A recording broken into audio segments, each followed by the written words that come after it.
እነዚህን ሶስት ነገሮች በማድረግ ራሳችሁን አታስጨንቁ። መጀመሪያ ግን ኮፒ ሊንክ እና ፎሎ ማድረጋችሁን አትርሱ። በህይወታችሁ ላይ እነዚህን ሶስት ነገሮች በማድረግ ራሳችሁን አታጨናንቁ።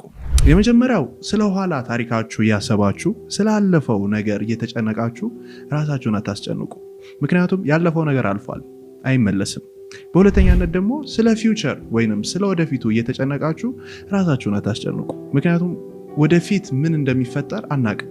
ምን አይነት ነገር፣ ምን አይነት በረከት፣ ምን አይነት ችግር ወደኛ እንደሚመጣ አናቅም። ስላልመጣና ስላልተፈጠረ ነገር በማሰብ ራሳችንን አናስጨንቅ። በሶስተኛነት ደግሞ ራሳችንን ከሌሎች ሰዎች ጋር በማወዳደር ራሳችንን አናስጨንቅ። ምክንያቱም አንተ የተፈጠርክበት መንገድ ከሁሉም ሰው የተለየ ነው።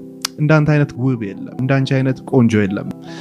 ምክንያቱም የሁላችንም የተለያየ አቅም አለ፣ የተለያየ ችሎታ አለ። እባካችሁ በተቻላችሁ መጠን ራሳችሁን ከሌላ ሰው ጋር በማወዳደር ጊዜ አታጥፉ፣ ራሳችሁን አታስጨንቁ።